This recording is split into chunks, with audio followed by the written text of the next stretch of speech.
Digital or new media is omnipresent in our lives, transforming the way we communicate and share information. Politically, its impact has been profound, acting as a catalyst for swaying public opinion on a global scale. With us today is Katie Baylor, Assistant Professor of Media and Public Affairs.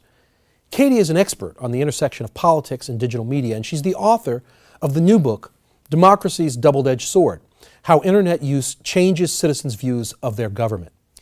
Katie, thank you for joining us today. Thank you for having me. Katie, your first book really allows us and talks about for ordinary citizens to have the chance to use digital media as a means to understand how governments function. I was wondering, what is the effect of having all of that information at one's fingertips? Well, that's actually my answer. I mean, the real impact of the internet is just the degree to which it's changed the volume of information, the range of information that's available for public consumption. And the importance of this is that it's creating a more kind of globally consistent metric with which to evaluate our own government's performance. So taken together, this has a lot of practical implications for the set of information we use to evaluate our government and the satisfaction that is derived from those evaluations. I mean, this is really interesting, and one of the things I'd like to just push you a little bit further on is the extent to which other consumers, international consumers, digest this information about our government. And also on a related note, what about the demographics? Is a different age category now being more exposed to the functioning of government than perhaps we've seen? I would argue yes. I mean, I think there's definitely a byproduct effect. I think we've seen byproduct effects in media use for a long time. Turning to television for entertainment and then accidentally be exposed to political information.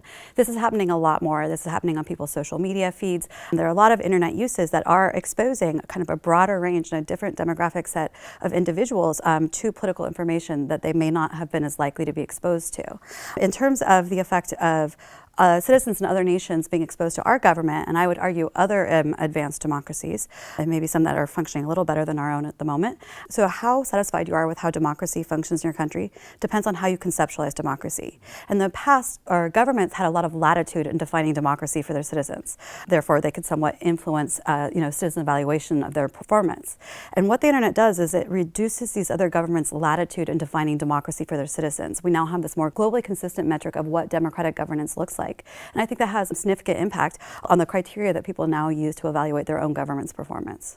Reaching back into history, one of the interesting things that we know is how printmaking and how the mass production of print media arguably brought the world closer together, arguably made information more readily available, and really created a more united, in some ways, world, some would argue.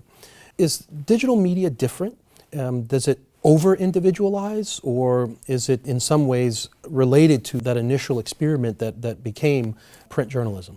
You know, I think it goes both ways. And with the title of my book, Democracy's Double-Edged Sword, my view of technology's effect is that it tends to be dual-natured because it is an amplifier of human intention. So to some degree, there is this individualization, this kind of fragmentation, right, and kind of hyper-focusing on, consuming the contents you want. But I mean, we actually find a lot of the research is showing that internet users are actually exposed to a broader set of political views than at least they are in their day-to-day face interactions, and then often through the traditional media that they consume. And so I think it goes both ways. I mean, yes, you have the elements of it where you can very much personalize now your news consumption, but I do think there is still at the same time kind of a broadening of perspective, a broadening of experience, even if it's incidental.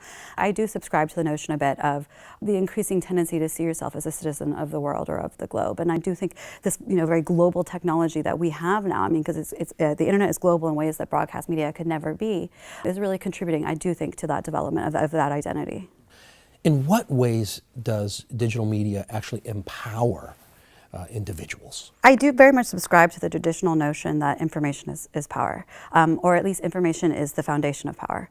And so in that sense, I think that the internet does provide opportunities for empowerment that were less likely to exist before. For example, in many of these countries, elites and government officials have long controlled communication capacity. They've had near monopolies over the ability to send information over geographic spaces.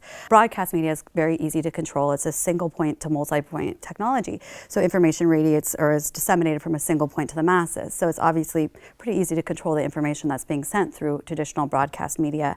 Also in many of these countries, up until a decade ago with the expansion of mobile phones, a lot of average citizens didn't even have access to telephonic communication. So what new technologies have really done is really decentralize communication capacity.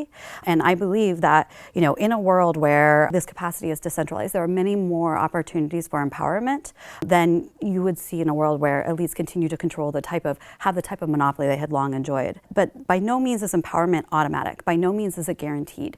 There's still other contextual factors that need to be present, not to mention actors who have to choose to use that technology towards a certain end. Do you think that we're living through right now a new moment in the history of democracy, given what's happening with the digital media revolution?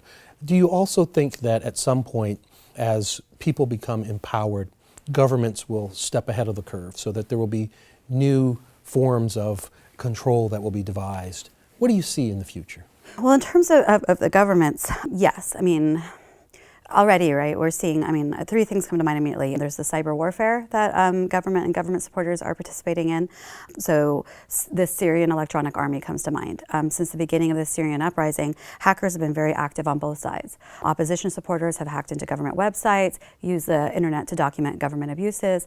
But then there's the Syrian electronic army, which is a pro-Assad group of hackers who have hacked into opposition websites, attacked opposition websites, posted names and addresses against of the opposition supporters, threatened opposition supporters, and successfully hacked into a number of mainstream media websites and also the U.S. Marine Corps' website.